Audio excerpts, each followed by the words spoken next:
저는 아들의 현실 학교 생활에 더 집중하도록 도와주지 못했던 것입니다. 그것을 깨닫고 앞만 보며 달리기만 했던 그 선행을 중단하였습니다. 참 이것이 되게 유용했었는데요.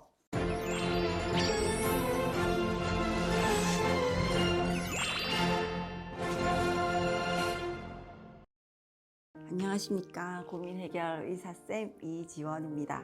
저는 지금 저희 초등학교 3학년 아들의 수학을 직접 가르치고 있는 중입니다. 아이 수학을 한 학기 정도 선행을 시키고 있었는데 그 선행에 대해서 여러 가지 시행착오를 겪어보면서 깨달은 바가 있어서 영상을 준비하였습니다. 그리고 엄마표 수학을 하면서 엄마만이 가르쳐주고 해줄 수 있는 태도가 있어서 그것을 또 여러분에게 전해드리고자 합니다. 저는 방학 동안 아이 수학을 한 학기 정도 선행을 시키고 있었거든요. 이제 저랑 했던 교과서로 이제 공부를 하고 있는데 미리 배운 교과 내용을 다시 학교에서 이제 공부를 하게 하고 그러면서 서로 막 반복 학습이 되어서 확실히 다질 수 있을 거다 이렇게 이제 선행을 시키는 게 맞다 이렇게 생각하고 있었어요. 그래서 교과서는 지금 학교에서 애가 지금 하고 있는 교과서 말고 개정되기 전에 이제 교과서를 인터넷에 구해서 이용하고 있었고요. 개정 전에 교과서지만 몇 년 차이가 크게 많이 안 나서 또 국정 교과서이고 크게 상관없다고 생각하고 있어요. 그리고 아이에게 교과서에 있는 유형과 개념 문제들을 반복해서 다 맞출 때까지 다 이해할 때까지 그렇게 풀게 하고 다음 단을 넘어갔었어요. 그래서 3학년 1학기 때까지는 교과 과정에 대한 선행학습이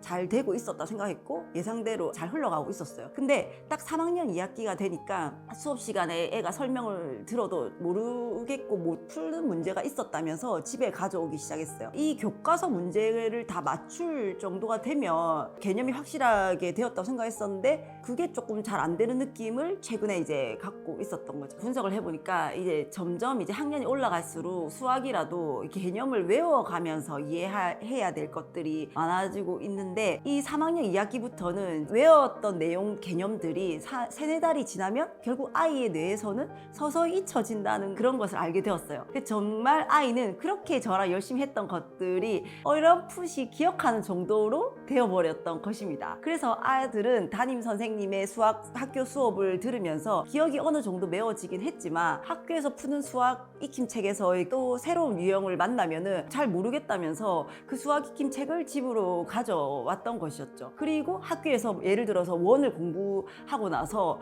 단원 평가를 쳤는데 20문제를 쳤는데 9개까지 틀려서 오는 사태까지 나왔던 것입니다. 사실 아들이 학교 수학 수업에서 이제 3학년 2학기 원을 배우는 동안 저희는 4학년 1학기 진도를 공부하고 있었어요. 시험을 쳐온 단원 평가 문제들을 제가 한번 보니까 뭐 새로운 유형의 문제들이 아니라 그냥 교과서 문제들과 비슷한 유형의 것들이었어요. 어떤 친구가 이런 것도 틀리냐면서 집에서 울고 막 그랬던 거죠. 그때 저는 일종의 이거 진짜 전면 수정이 필요하다는 마음의 반성이 이제 되게 되었습니다.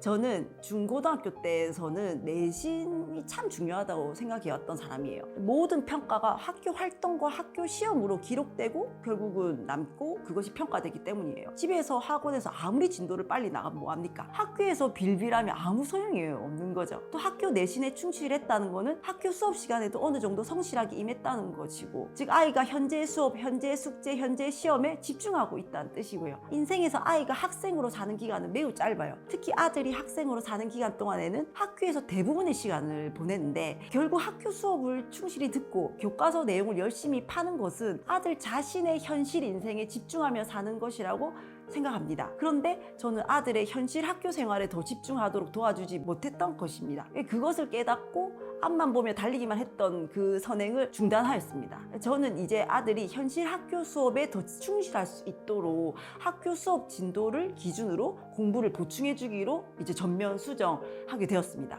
참 이것이 되게 유용했었는데요.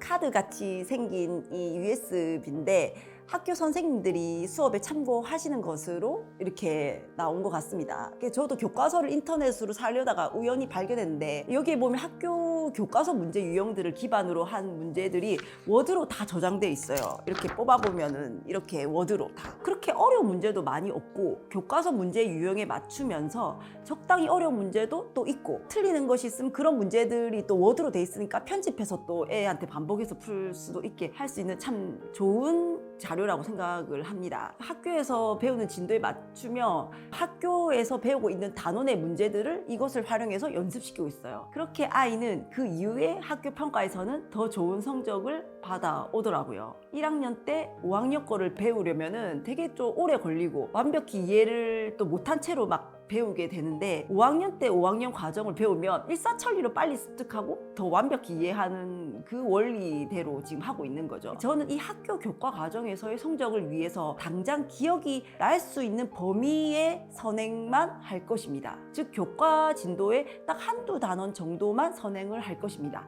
그래서 얼마 전에 미리 공부한 내용의 기억이 아이한테 파릇파릇하게 남아있을 때 학교 수업 시간에 그것을 한 번 더 들으면은 설명이 더 잘 들어지면서 이 반복 학습이 되는 거죠. 그렇게 이제 선행의 속도를 맞출 것입니다. 중고등학교 때 내신은 학교 선생님이 가르쳐준 부분을 얼마나 잘 알고 있느냐를 시험으로 평가하는 것입니다. 반드시 수업을 열심히 듣는 아이가 그것을 잘 알게 되고 내신 성적은 수업 시간에 집중하는 그런 애가 참 얻어가는 거죠. 엄마랑 미리 공부하는 거는 너가 수업 시간에 선생님 수업을 더 잘 이해하기 위해서 미리 배우는 거다. 학교 선생님 수업 시간이 제일 중요하다라고 자주 말해줍니다. 저는 이번 일을 계기로 저희 아들이 중학생이 될 때까지는 이런 속도로 선행을 시키겠다고 중심이 딱 섰습니다. 즉 학교 진도에 맞춰서 교과서 문제 유형을 반복해서 교과서 문제를 확실히 다지는 것이 아이의 기억 상태를 고려할 때 제일 좋은 방법인 것을 확인을 했습니다. 그리고 그것이 더 아이가 현재 생활에 집중할 수 있는